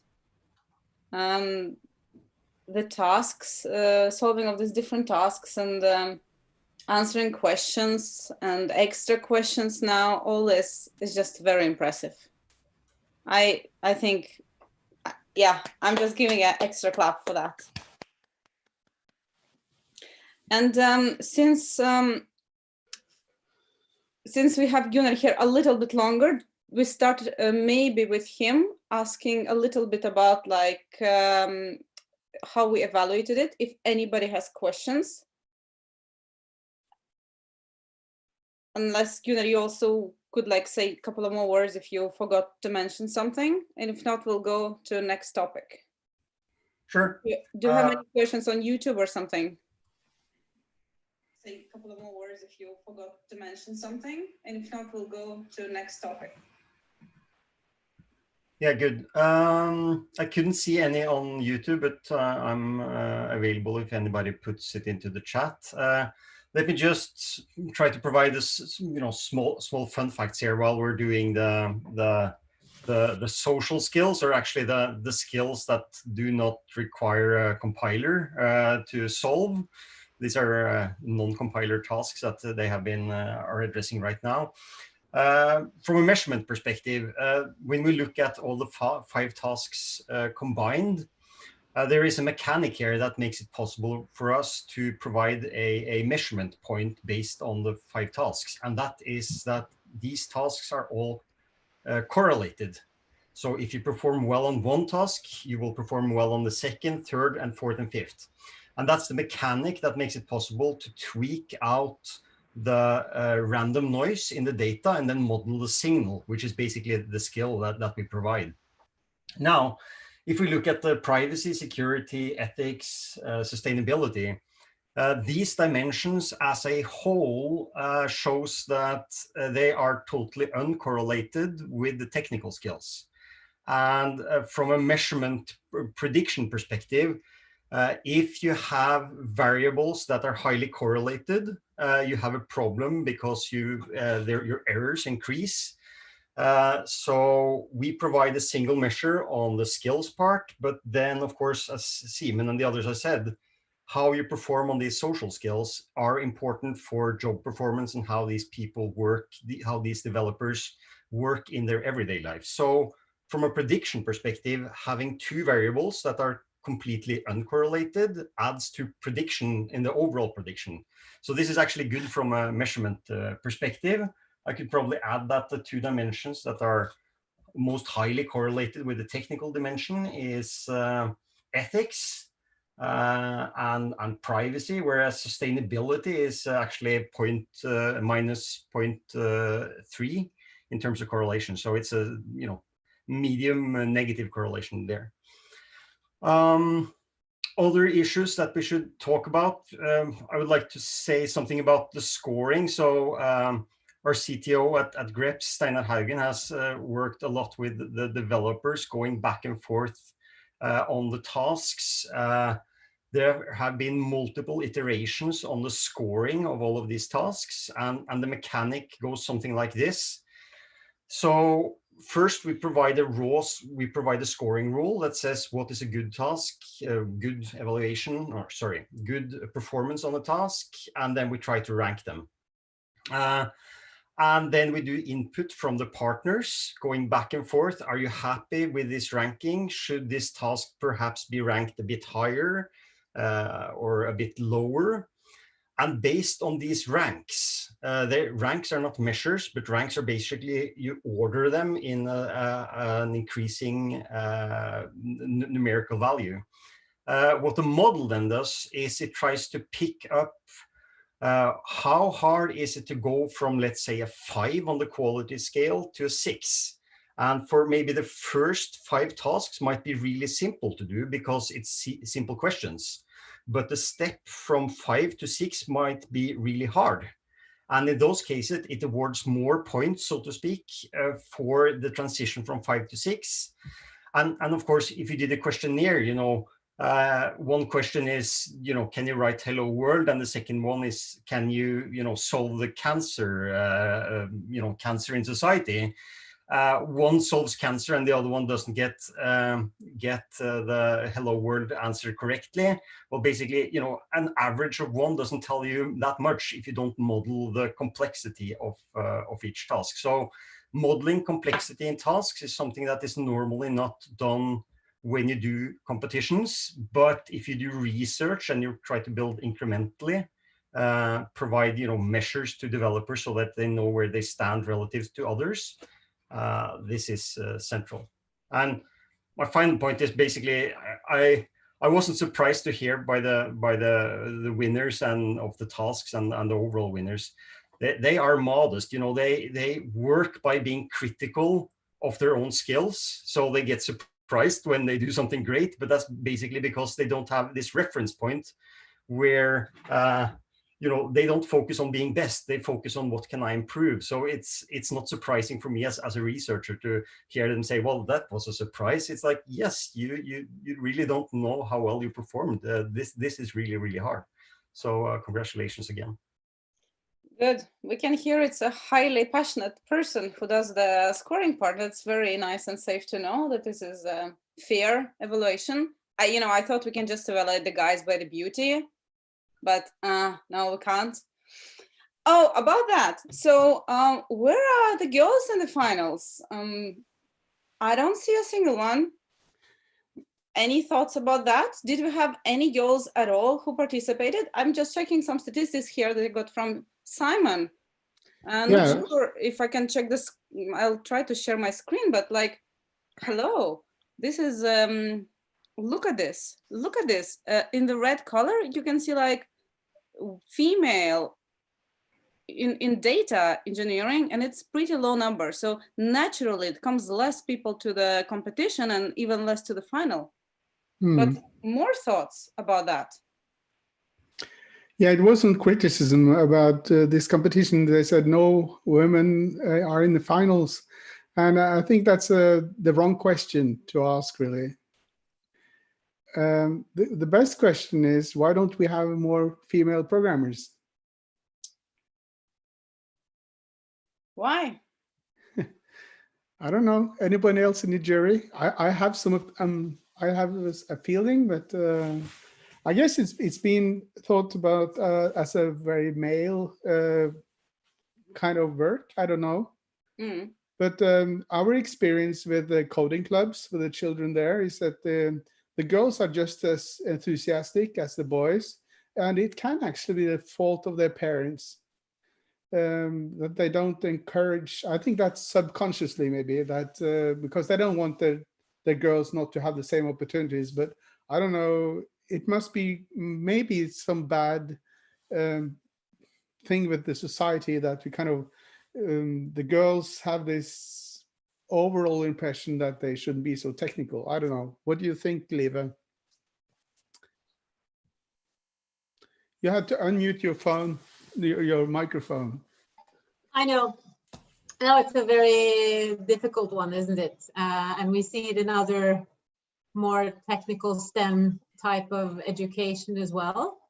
And again, we also see that women might even be rated differently in studies where they didn't know if it was a man and a woman, and then they would, expect more from women. So I think also maybe some who do go in, they're happy, but they might also feel that they're, it can be, they can be judged harshly as well, and that they really have to live up to this being like a boy. And by the way, I was a tomboy as a as a kid, and I think that actually is a good thing, because it gives you the freedom, right? Which I sometimes think men don't necessarily have.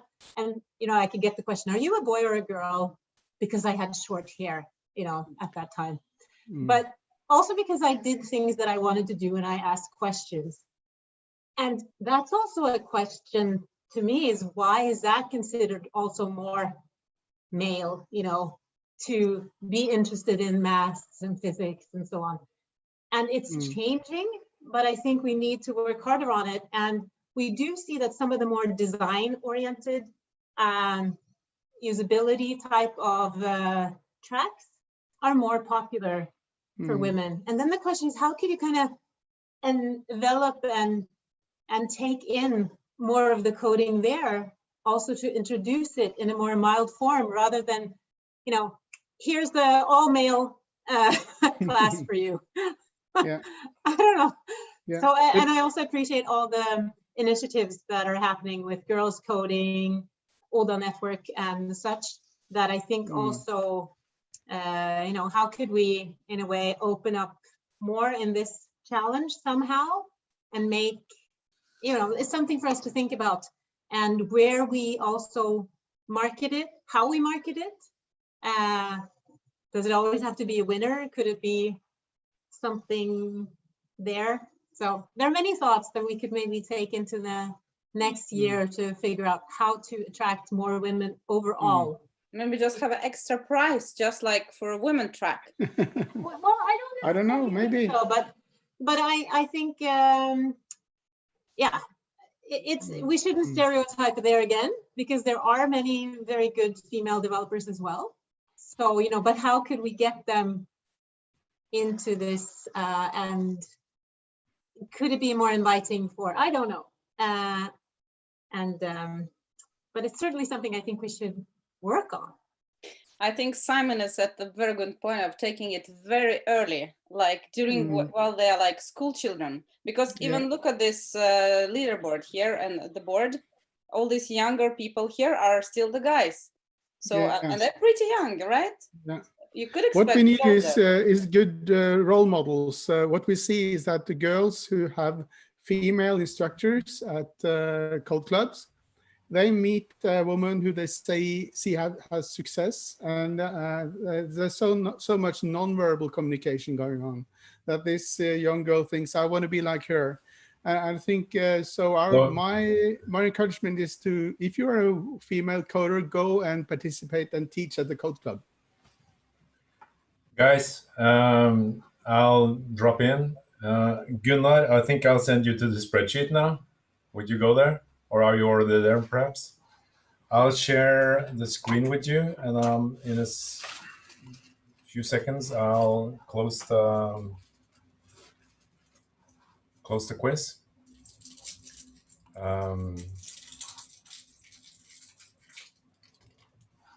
But I want to share with you what it looks like. And this is what it looks like. We have 14 or 15, it looks like, and now I'm shutting it down. If I can find that again.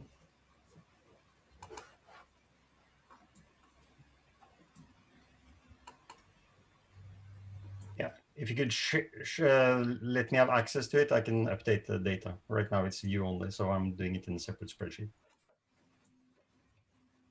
You are here. I see your face here. I'll share the link with you, Gunnar. So we're counting down now. 37. So I can't update any data. Okay,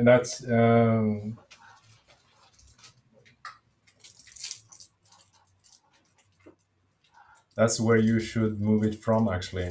But let's leave it to that those great program leaders, Simon and Daria, afterwards again. We have all the finalists back. I think, yes, everyone delivered an answer. And I can show you now that the winners seems to be a tie between Mr. Didrik Jonassen and Maciej Ciara.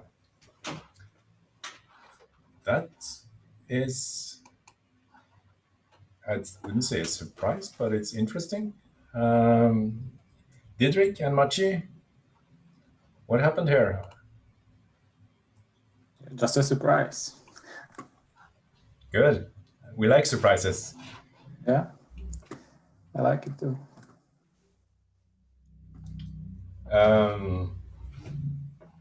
Yeah, you have a point there, Gits. Sorry.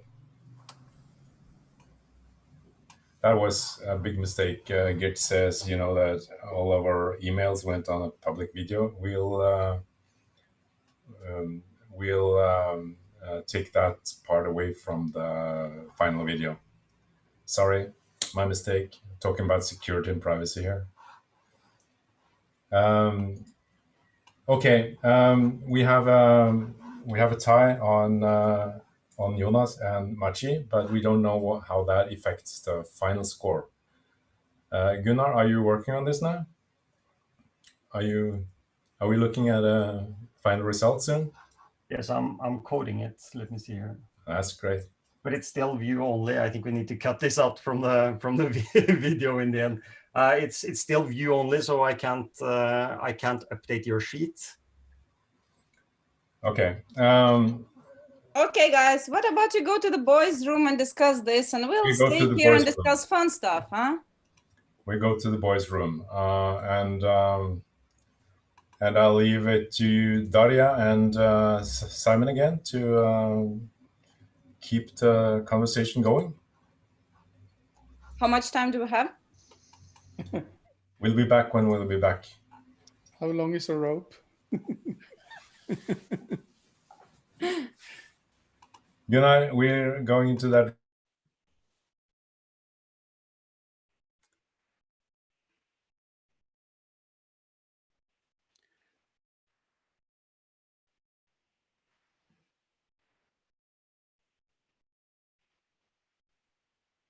All right. Do you hear me, guys? Yes. Good. Yeah, dear audience and jury and organizers, do you think the leaderboard will like change, or will we have same people on top when it ends with multiple choice questions? What's the gut feeling?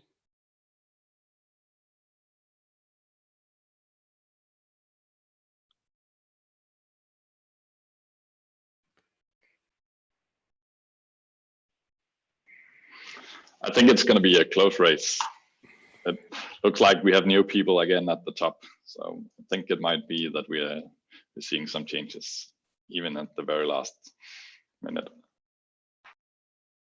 Could it be just complete surprises, like somebody like from the bottom just rises up?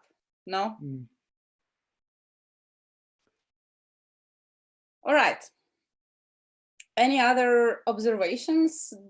How was it like to be in this jury and organizing the tasks and all this? Maybe Alf, you have some words? Mm-hmm. First of all, I think that the competition as such is very important, not because of the competition, but actually the focus it puts on something that's really powering society. One thing is today and in banking where I'm from, but I think in general you will see that these kind of skills will just become more and more important. Speaking of another thing which is not exactly related to jury work, but related to what you reflected upon regarding the women, we did actually have that discussion in our management meeting today in DNB, totally independent on of this competition. So I think it has a lot of focus and we're asking the same questions. And it's interesting that if you look historically, men did a lot on the hardware side and women actually was quite early working on software.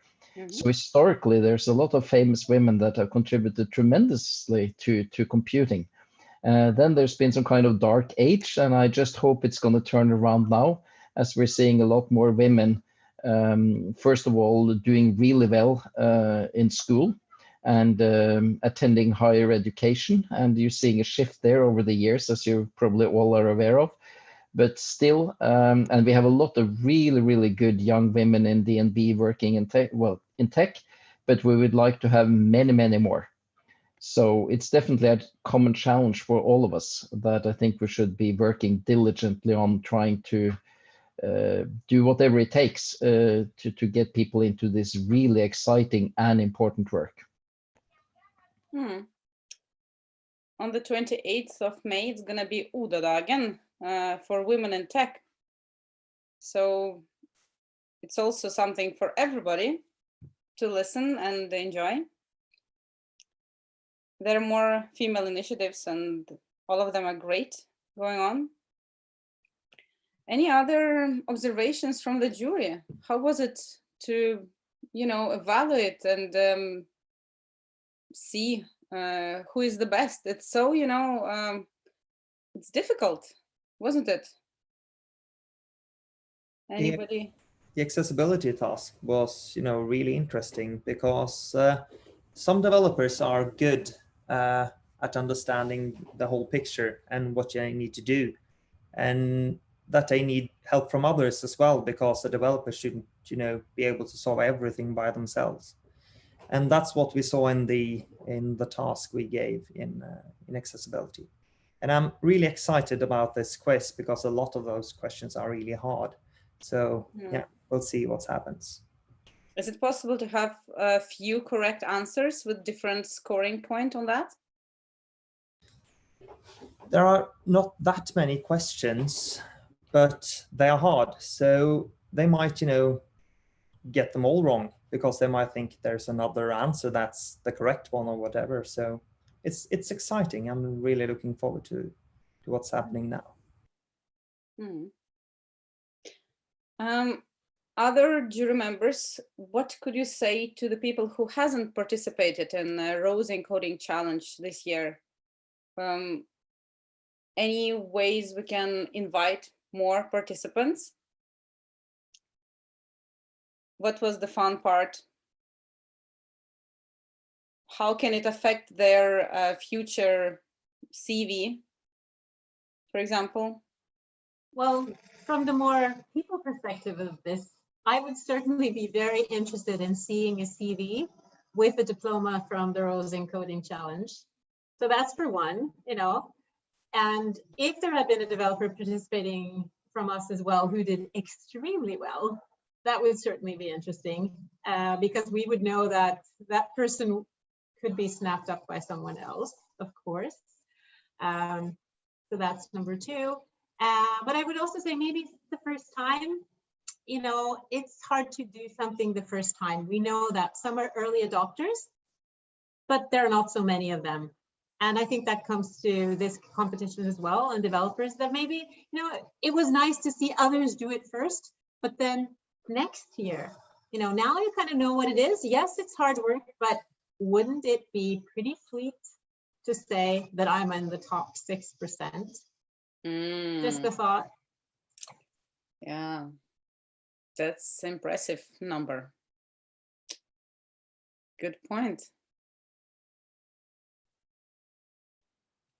More people having reflections on this topic? Why is it so cool to be a winner of Rose Encoding Challenge? For some, it is actually a surprise they're winners. Huh?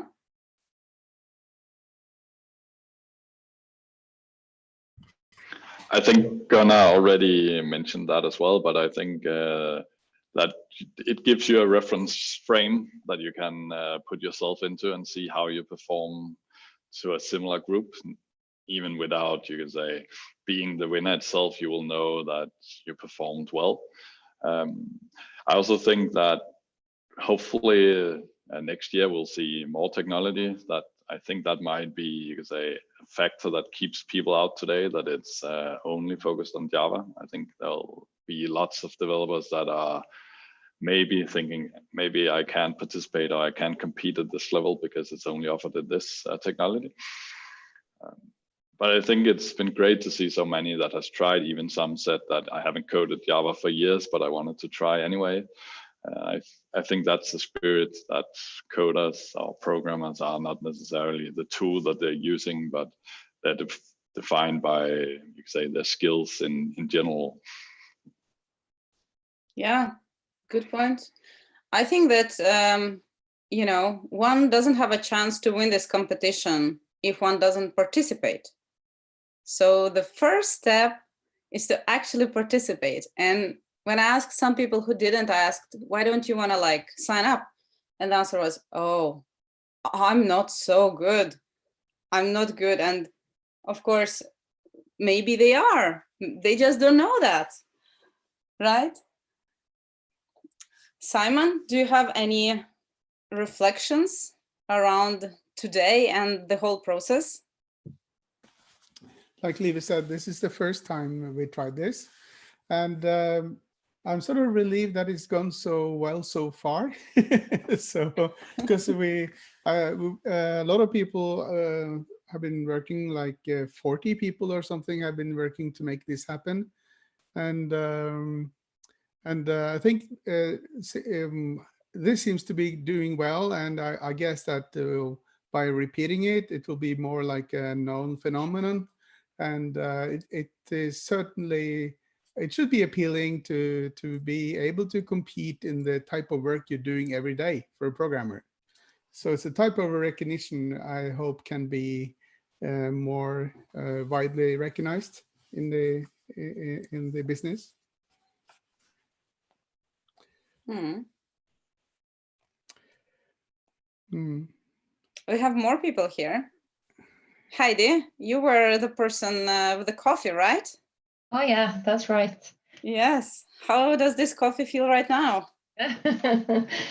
Yeah, there's been a lot of talk about that cup of coffee, and I think for GrepS, yes, our technology is based on years and years of research, but as a company, we're very, very young, right? We're a startup, barely 2 years old. We started selling our solution only last year. And to kind of, and you know, when you're a startup, you're a young company, you experiment and you try and you test out things quickly, you fail fast, and yeah, I have to say, I by no means did I expect that cup of coffee with Paal, which very much started on this.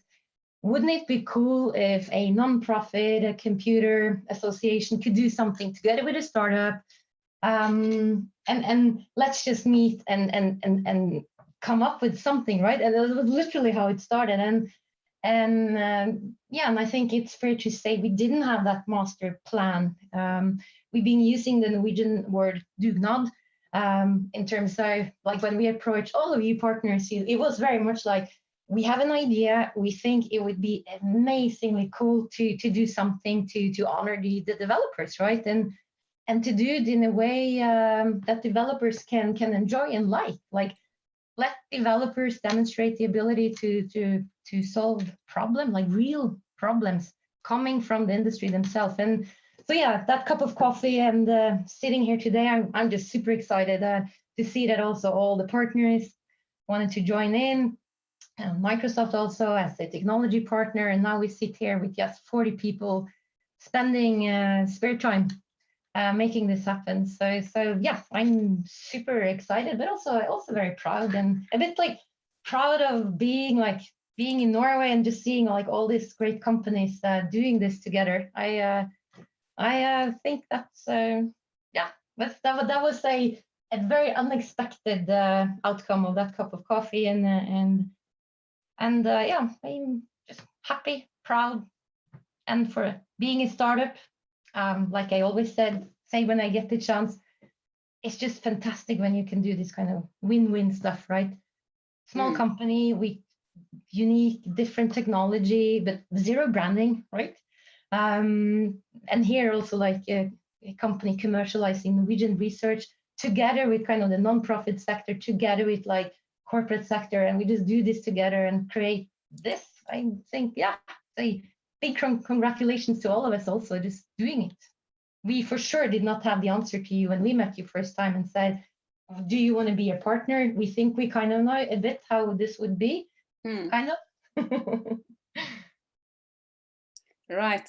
Do you have other people who want to comment on this? It was a really great piece of job on all the sides here. I see there is Thomas here. Do you have any observations? Hello, guys. You having fun? Hello. You missed me? Yes, we did. Yeah. I come back to reveal some more email addresses. No, I'm really sorry about that. I'm blushing. And we're going to remove it immediately afterwards from YouTube. We have the winners. Let me start the PowerPoint again. Are you ready for the winners? Where are the participants? Where are the participants? Did I send them out in the breakout room as well? Yeah, and we said that they're not coming back until we tell them.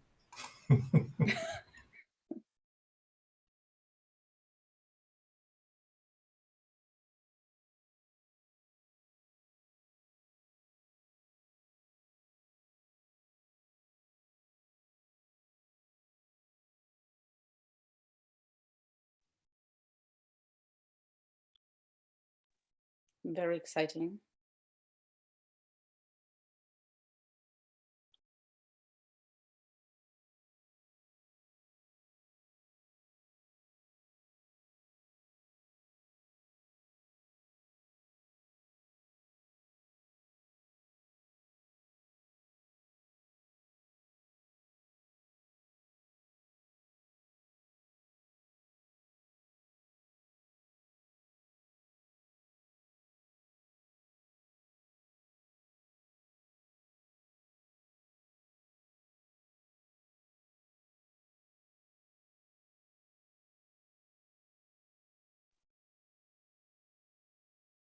Paul, we don't hear you. Now you hear me, right? Yes. Yeah. Okay. Are all the participants back again? And you've been having fun without me and without us? We have analyzed your quiz scores, and as we said earlier on, oh shit, that was too fast, but that's okay actually.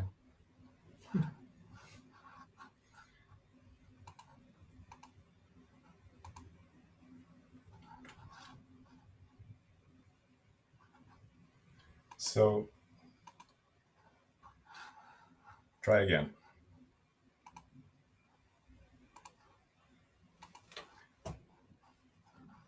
We were here.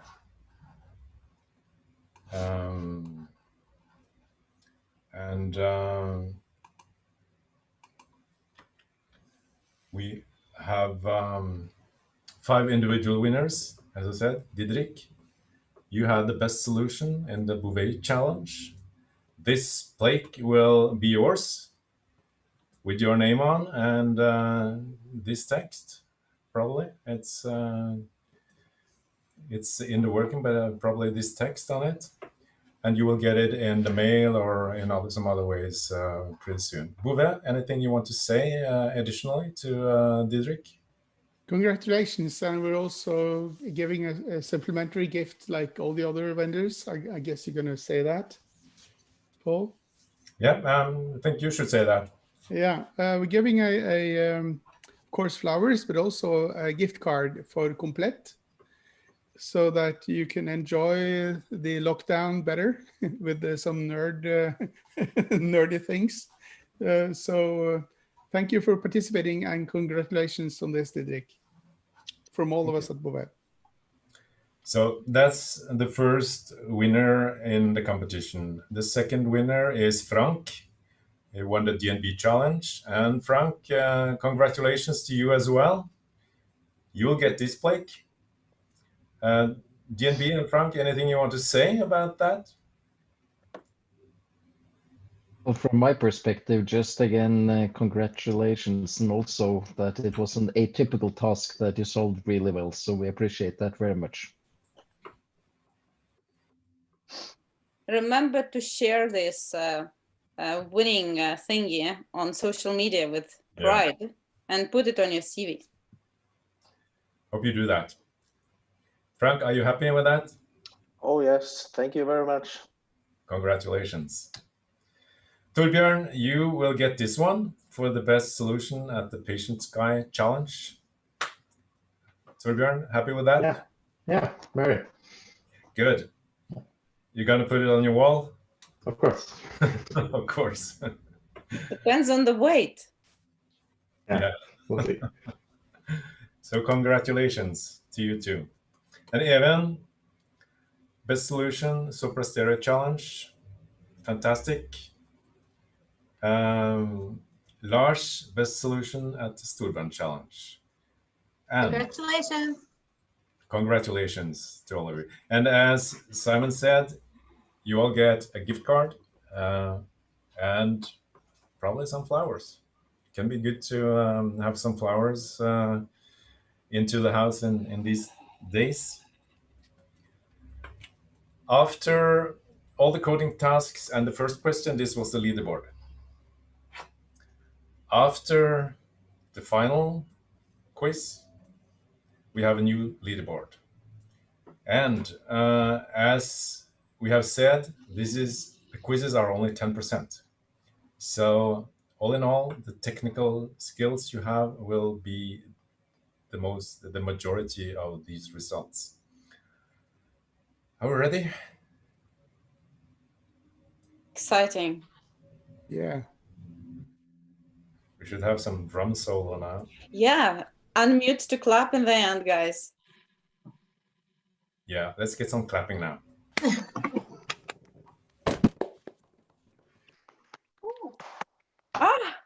Evjenth! Woo! Congratulations! You are the champion. Andreas, you are on second place. Lars, Lønne on third place. Fabulous, fantastic to all the three of you.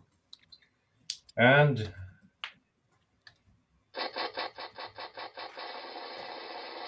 you hear that drum solo? Hey. Oh, so that's what you used your time on when you were in another room. You were making the animation. Excellent PowerPoint skills. Thank you. I can't code Java, but I'm pretty good at PowerPoint. And number 2.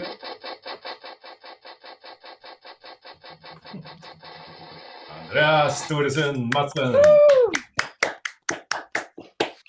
And as we all know now, Mr. Evjenth Frøyen, the Rosing Coding Challenge Champion of 2020.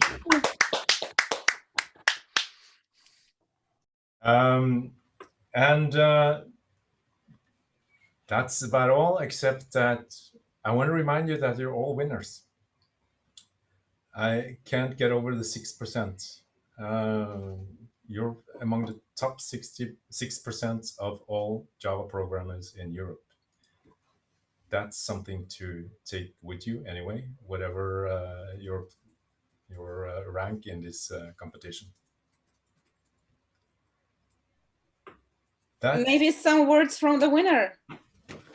Yeah, good point. The winner. Evjenth, final words. Yeah, final words. I didn't actually expect to win, but it is very, very satisfying. And it's more satisfying seeing that the competition was so close. Because that means it wasn't just a walk or anything like that. This was a fight, and that makes it all the more satisfying. Thank you. Fantastic job. Andreas. Yes. Tell us some final words. Don't know what to say. Very, very excited. Very surprised to be one of on the top 3. Even though I'm excited just being in the finals. Thank you, Andreas. Lars. I'm here. Thank you for hosting a great competition, and I'm very happy to be top 3. It was very exciting in the end there, and I'll make room on my desk for my new plaque.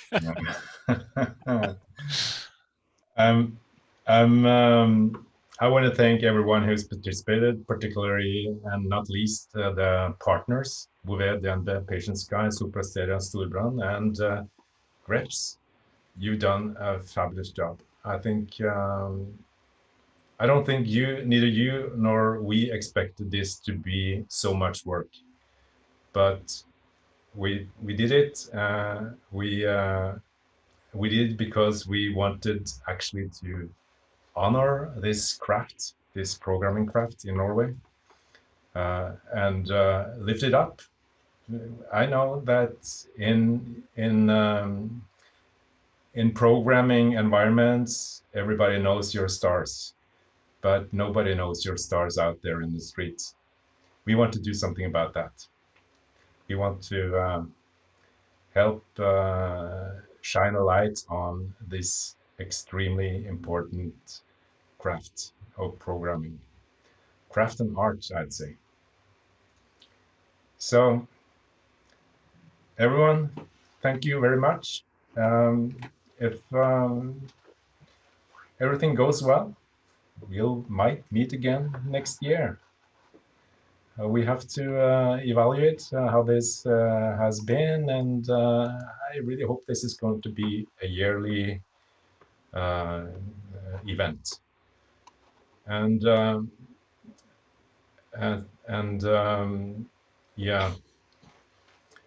yeah, Daria, you had something about Friday, right? Let's talk about it after the. Yeah, we'll talk about it afterwards. Yeah. But anyway, congratulations, everyone.